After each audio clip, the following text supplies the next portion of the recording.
गरुड़ पुराण हिंदू धर्म के 18 महापुराणों में से एक है, जिसे गरुड़ जी ने भगवान विष्णु के आदेश पर कहा था।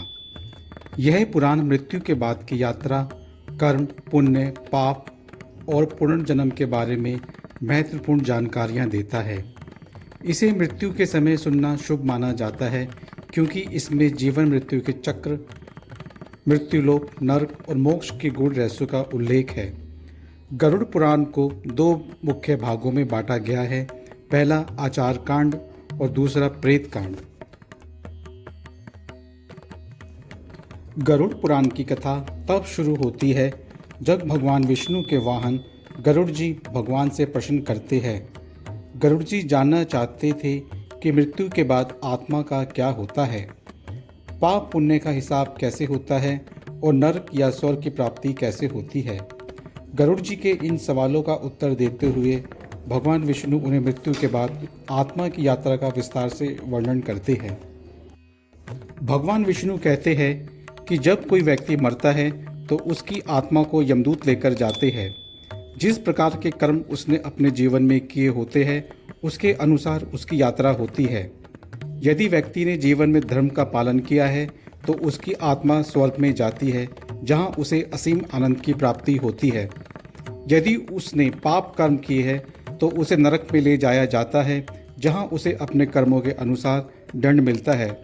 इस यात्रा के बीच आत्मा को कई प्रकार के यमलोकों और अन्य स्थानों से होकर गुजरना पड़ता है।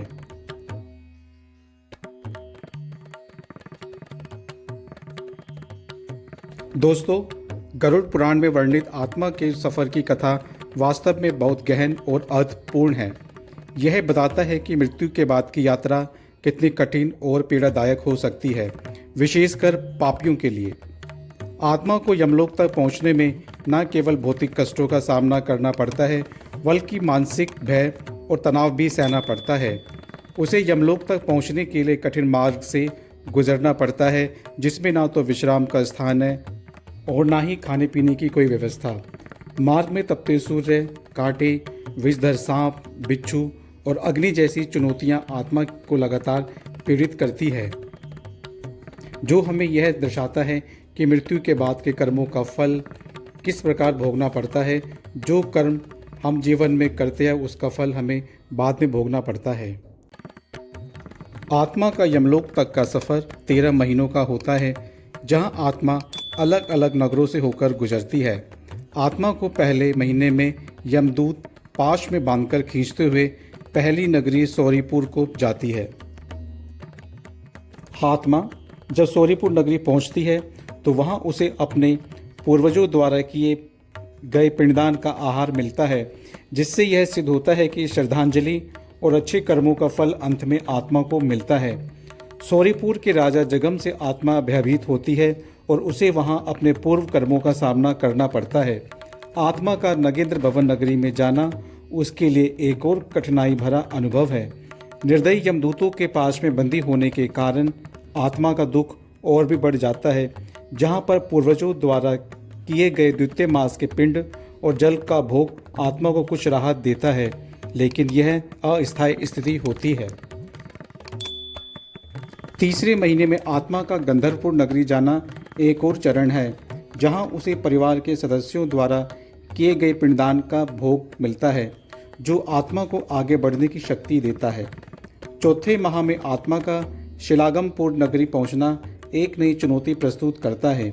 वहां उसे पत्थरों की बारिश सहनी पड़ती है, जो उसके कर्मों के अनुसार कई कठिनाइयों को सहती है। इसके बाद आत्मा का क्रोंचपुर नगरी की यात्रा एक और महत्वपूर्ण चरण है। यह यात्रा आत्मा की कठिनाई और उसके कर्मों के फल को प्रदर्शित करती है। आत्मा का क्रोंचपुर में पहुंचना एक विशेष अनुभव है। यह आत्मा पंचम मास का पिंड भोगती है, जो उसके परिजनों द्वारा किए गए श्राद्ध कर्म आत्मा को आंशिक तृप्ति प्रदान करती है। इस नगरी में 15 दिन रहने के बाद आत्मा की स्थिति कुछ बेहतर होती है, लेकिन यात्रा अभी समाप्त नहीं हुई है। यह आत्मा आगे चित्र नगरी पहुंचती है। यहाँ पर आत्मा को फिर से यमदूतों द्वारा खींचा जाता है। यह दिखाता है कि पापी आत्माएं भले ही कुछ राहत प्राप्त कर ले, फिर भी उन्हें अपने कर्मों का फल भोगना पड़ता है। चित्र नगरी में आत्मा आधे मुहूर्त तक आराम करती है, जो यह दर्शाता है कि यहाँ भी उसे संघर्ष और पीड़ा का सामना करना पड़ता है। 5.5 महीने के बाद न्यूनशन मासिक के समय परिजनों द्वारा किए गए पिंडदान और तर्पण आत्मा को कुछ तृप्ति देते हैं। यह एक महत्वपूर्ण बिंदु है जहाँ परिवार की याद और श्रद्धांजलि आत्मा को संतावना प्रदान करती है।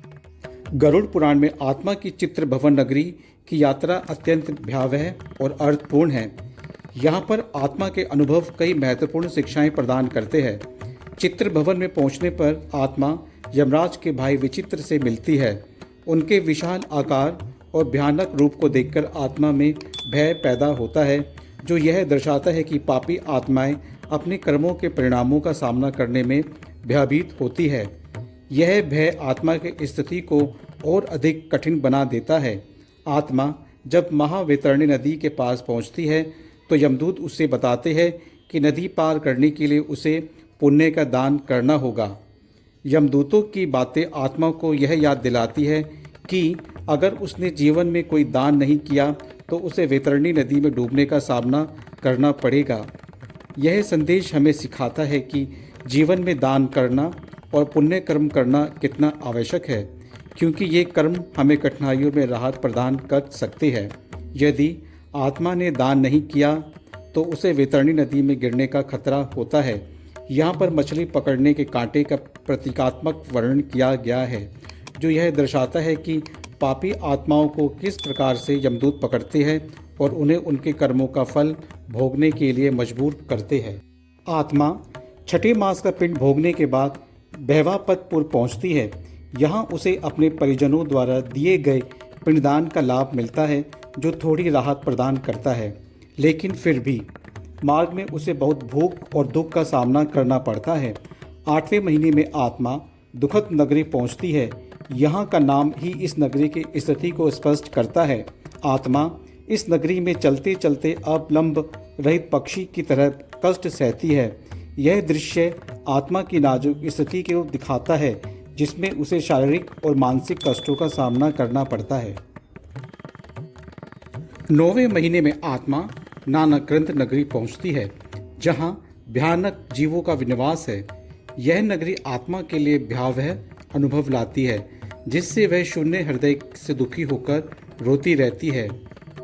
यह दर्शाता है कि पापी आत्माएं अपने कर्मों का फल भोगते समय कितनी पीड़ा में होती है। 10वें महीने में आत्मा सुतप्त भवन नगरी पहुंचती है, जहां परिजनों द्वारा दिए गए पिंड का भोग करने के बाद वह 11वें माह में रौद्र नगरी की ओर बढ़ती है। रौद्र नाम की नगरी स्वयं में भयावहता और दंड का संकेत देती है, जो आगे की यात्रा की कठिनाइयों को दर्शाती है।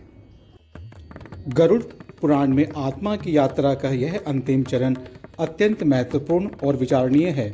यहाँ आत्मा के अनुभव विभिन्न नगरियों में उसकी कठिनाइयों और अंत में यमराज के सामने पेश होने की प्रक्रिया को स्पष्ट करता है। आत्मा रौद्र नगरी में अपने 11वें महीने का पिंड भोगती है।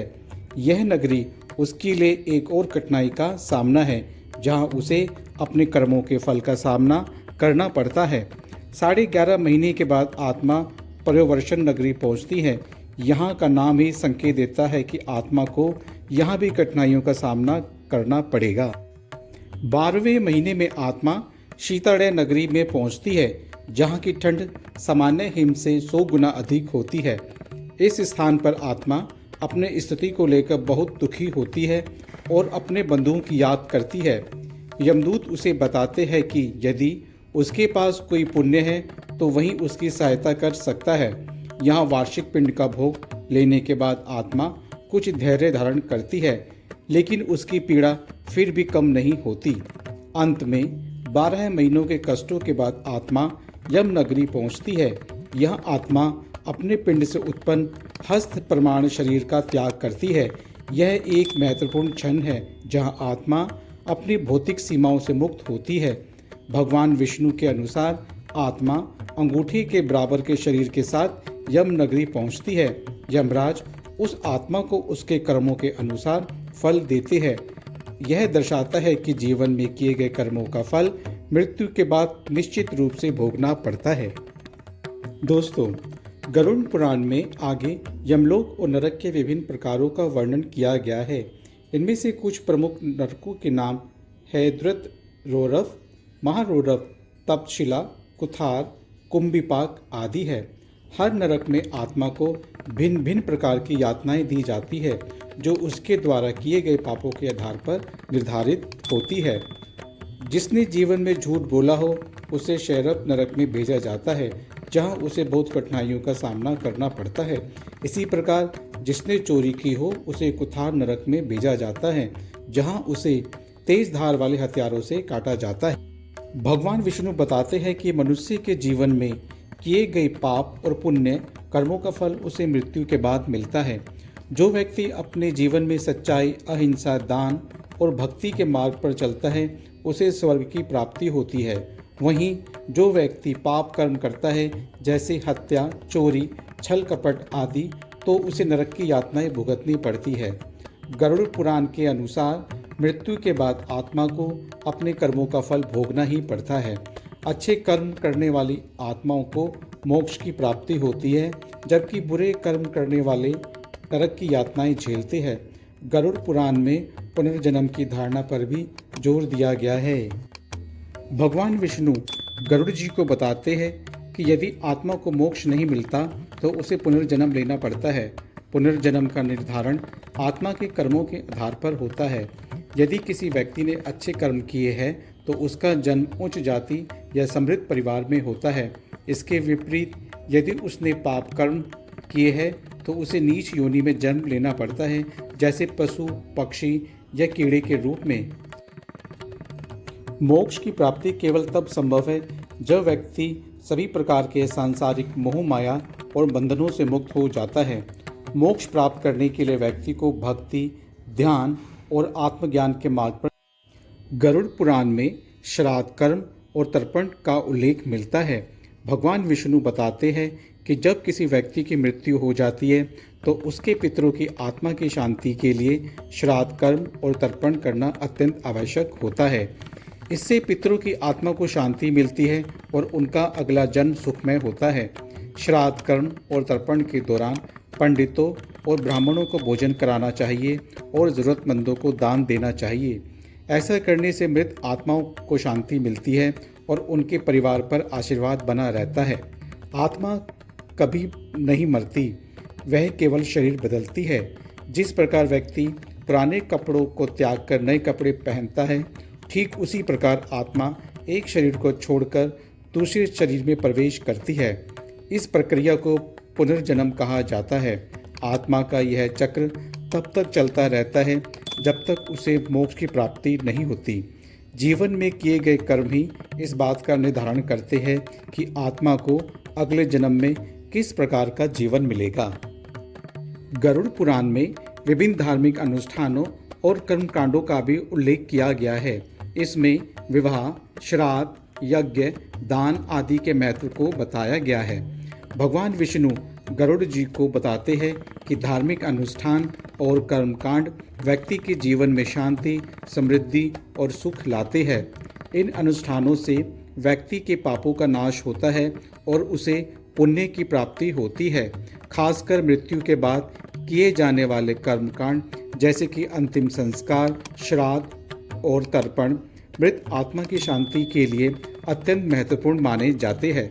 गरुड़ पुराण न केवल मृत्यु के बाद की यात्रा और कर्मों के फल के बारे में बताता है, बल्कि यह जीवन में धर्म, सत्य और नैतिकता के मार्ग पर चलने की प्रेरणा भी देता है। यह पुराण हमें सिखाता है कि जीवन एक अमूल्य अवसर है और इसे धर्म और सत्कर्मों के साथ जीना चाहिए ताकि मृत्यु के बाद आत्मा को मोक्ष की प्राप्ति हो सके। गरुड़ पुराण की यह कथा हमें याद दिलाती है कि हमें जीवन के नैतिक और आध्यात्मिक पहलुओं पर गहराई से विचार करने का अवसर प्रदान करता है। हमें आत्मा की यात्रा और उसके अनुभव हमें यह सिखाते हैं कि जीवन में किए गए सद्कर्मों का फल मृत्यु के बाद आत्मा को भोगना पड़ता है। यही कर्म उसकी यात्रा को निर्धारित करते हैं। परिवार के सदस्यों द्वारा किए गए पिंडदान, और अच्छे कर्म आत्मा की यात्रा को आसान बना सकते हैं। यह हमारे लिए एक प्रेरणा है कि हमें अपने पूर्वजों का सम्मान करना चाहिए। गरुड़ पुराण की यह कथा हमें याद दिलाती है कि हमें जीवन के नैतिक और आध्यात्मिक पहलुओं पर गहराई से विचार करने का अवसर प्रदान करती है। आत्मा की यात्रा और उसके अनुभव हमें यह भी सिखाते हैं कि जीवन में किए गए सद्कर्मों का फल मृत्यु के बाद आत्मा को भोगना ही पड़ता है। यही कर्म उसकी यात्रा को निर्धारित करते हैं। परिवार के सदस्यों द्वारा किए गए पिंडदान और अच्छे कर्म आत्मा की यात्रा को गरुड़ पुराण के ज्ञान से व्यक्ति अपने जीवन को सही दिशा में ले जा सकता है और आत्मा की अंतिम मुक्ति प्राप्त कर सकता है।